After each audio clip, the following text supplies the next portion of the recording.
What's up, everybody? It's your boy Sterling, and I know I say this every single time that I come back onto this ENT Basketball channel, but it feels so good to finally be back on this channel. I've been so inconsistent on this channel, and I'm hoping to finally get back to some consistency. We got the NBA season literally 1 week away from the recording of this video, and today I wanted to talk about a topic that really just came to my mind really fast, like probably 30-40 minutes ago.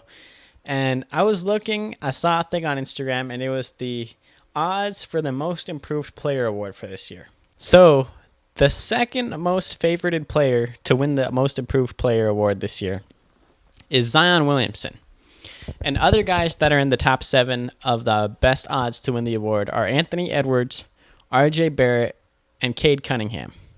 And Zion, obviously, as I just mentioned. So that's 4 players right there in the top 7. And in my opinion, as you've probably seen in the title of this video, I think the most improved player award has been ruined. Now, I think the biggest mistake that happened with this award was literally just last season, and that was them giving the award to Ja Morant. Now, by no means am I trying to discredit or say anything negative about Ja Morant. Ja Morant is an amazing player. I love Ja Morant. He's one of my favorite players in the NBA. But in my opinion, them giving Ja Morant that award kind of set a bad tone and like a bad precedent for the future of this award. So those names that I just mentioned who are in the top 7, those are all players who, sure, they are obviously going to improve. They're all very young players, but these are players who were highly drafted at the top of NBA drafts, and these guys have been expected and projected to take these leaps for years now at this point. And so I feel like this award shouldn't be that. This shouldn't be the top picks making their second or third year leap. In my opinion, that's not what this award should be. So I wrote down some previous winners of this award, and these are players that have won this award in the history of this award. And I feel like these players represented what this award should be. The first guy, Paul George. Now, Paul George was not a player who, coming into the NBA, was highly drafted. I believe he was picked in the middle of the first round. And his first 2 seasons in the NBA, he was a solid player, a solid young player. But then he was obviously playing behind Danny Granger, didn't get that much opportunity. He gets his opportunity in his 3rd year, explodes, becomes an all-star player, wins most improved player. And so I feel like a lesser known player are players that should win the award more so. A guy like Jimmy Butler won this award. He was like the 30th pick in the NBA draft, came out of nowhere, won most improved player. Giannis, Julius Randle, Victor Oladipo, CJ McCollum, Pascal Siakam, and Goran Dragic are all players who have won this award, and I feel like those guys are what this award should be for. The guys who I'm not saying that these guys have to be unknown players just absolutely coming out of nowhere and improving, but these are guys who were not necessarily expected to be star players, and they developed and became into these really, really good players. Think about a guy like Julius Randle, who just won the award 2 years ago, right?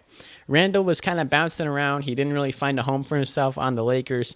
Didn't really seem like he fit in with the Pelicans. Had a couple subpar seasons. Goes to the Knicks, and all of a sudden explodes. He was literally on an All-NBA team that season. Was on an All-NBA team. I believe he was an All-Star as well. Won Most Improved Player.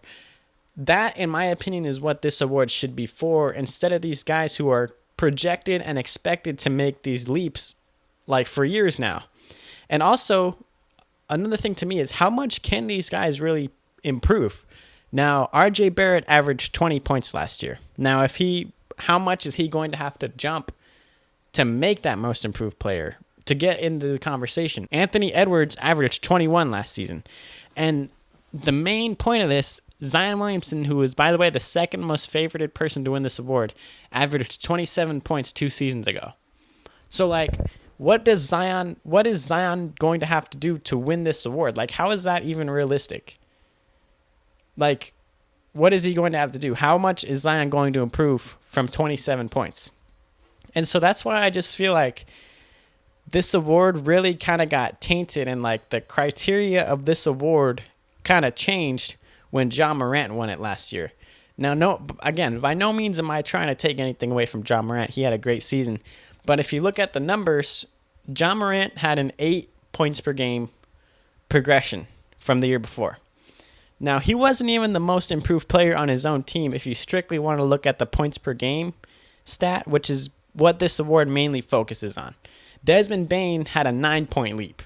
So Ja Morant, in terms of points per game, wasn't even the most improved player on his team that season. Now, obviously, that's a little bit skewed. Like, obviously, Ja Morant improved a lot. But this award mainly focuses on points per game. And so by Ja Morant winning this award, Ja Morant was expected to take another leap. This is what people were expecting and projecting from him. This guy was drafted second overall in the draft, and he was expected and drafted to be a star in this league. And him making that leap that we all expected to see gets him the Most Improved Player award. And so by no means, like, for example, if Tyrese Halliburton wins this award this year, I would be happy, right? Tyrese Halliburton was not drafted to be some crazy star player. Now he's on the Pacers, has a lot of opportunity. If he breaks out and takes another leap, in my opinion, that's kind of what this award is more so meant to be for, rather than a star player taking another leap. Because Ja Morant was literally already on the verge of becoming a star. And then him officially becoming a star is what got him this award. It just kind of, it doesn't really make sense to me. And now I feel like the tone has been set for these next couple.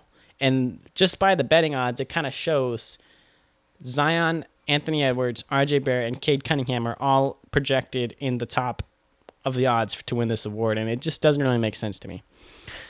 So that's really going to be it for today's video, ladies and gentlemen. Welcome back to ENT Basketball. It feels so good. Obviously, I got the shirt on. But yeah, it feels so great to be back on this channel. By the way, if for some reason you didn't know, if you've been living under a rock, I have another channel, ENT Fantasy Football.